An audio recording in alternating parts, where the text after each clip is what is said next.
IIT JEE और NEET के लिए इस प्रश्न में देख पा रहे हैं कि यहाँ पर एक ग्राम का वाटर ड्रॉप है। इसको अंडर ग्रेविटी एटमॉस्फेयर में गिराया जा रहा है। रेस्ट से इसको u बराबर 0 से इसको 1 किलोमीटर ऊंचाई से अंडर ग्रेविटी गिराया जा रहा है।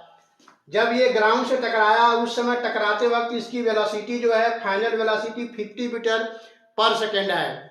ऐसे में जब वाटर ड्रॉप 1 किलोमीटर ऊंचाई से यानी 1 किलोमीटर ऊंचाई से अंडर ग्रेविटी एटमॉस्फेयर में नीचे गिराया जा रहा है, उस दौरान सभी अननोन फोर्सेज के द्वारा इसके ऊपर वर्क डन निकालना है। तो वर्क डन जो अननोन फोर्सेज के द्वारा निकालना है, उसको निकालने के लिए सबसे पहले हम जानने की कोशिश करेंगे कि अननोन फोर्सेज कौन कौन से हैं। तो air drag, air friction unknown forces हैं, और दूसरे सराउंडिंग में बहुत हैवी जो पार्टिकल्स हैं वो ग्रेविटेशनल फोर्स इस पे लगाएंगे, वो भी फोर्स होगा।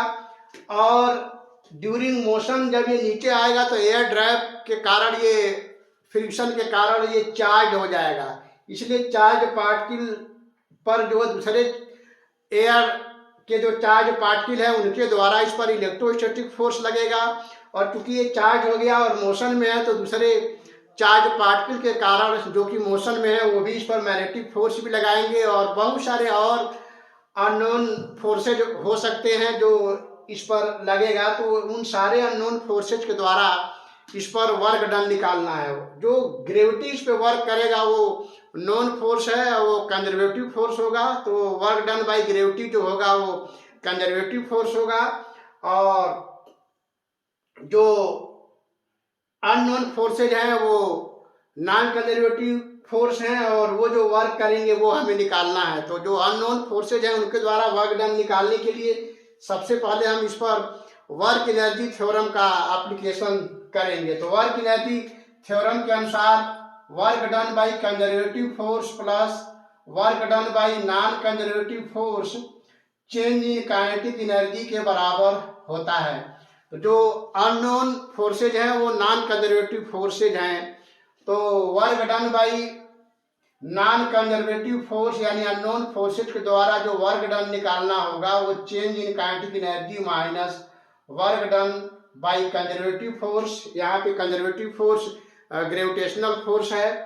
तो सारे डाटा दिए हुए हैं। 1 किलोमीटर हाइट से यानी 1 किलोमीटर हाइट से इसको अंडर ग्रेविटी गिराया जा रहा है, और इनिशियल वेलोसिटी इसका 0 है। 1 ग्राम का ड्रॉप है। ग्राउंड से टकराते वक्त इसकी फाइनल वेलोसिटी 50 मीटर पर सेकेंड है। ऐसे में ये सारे वैल्यूज रख करके जब इसमें हम सॉल्व करेंगे तो ये आ जाएगा 1/2m v फाइनल का स्क्वायर माइनस v इनिशियल का स्क्वायर माइनस mgh। तो सारे वैल्यू जब इसमें रख करके हम सॉल्व करेंगे तो ये हमें मिलेगा 1/2। 1 ग्राम का है तो 1/1000 kg हो जाएगा। और फाइनल वेलोसिटी 50 का स्क्वायर माइनस 0 का स्क्वायर और माइनस mgh करेंगे 1/1000। g की वैल्यू 10 और हाइट 1 किलोमीटर है तो 1000 मीटर हो जाएगा।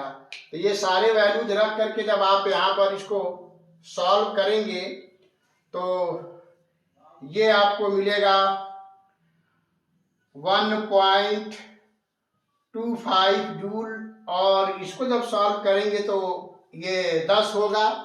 इस प्रकार इसको जब आप सॉल्व करेंगे तो ये माइनस 8.75 जूल आएगा। तो इस तरह से जो work done by unknown forces हैं वो माइनस 8.75 जूल आ रहा है। तो इस तरह के क्वेश्चन जो है इस कंसेप्ट के द्वारा सॉल्व किए जाते हैं। तो हम समझते हैं यहाँ पर ये आप काफ़ी अच्छे से समझ पाए होंगे। तो work done by unknown forces, चूँकि वो सारे फ्रिक्शनल फोर्सेज होंगे, और फ्रिक्शनल फोर्स के द्वारा वर्क डन जनरली निगेटिव होता है, इसलिए work done by unknown forces यहाँ पर निगेटिव आया है। तो हम समझते हैं क्वेश्चन आप काफ़ी अच्छे समझ पाए होंगे। तो फिर मिलते हैं नेक्स्ट वीडियो में किसी और क्वेश्चन के साथ। तब तक के लिए थैंक यू।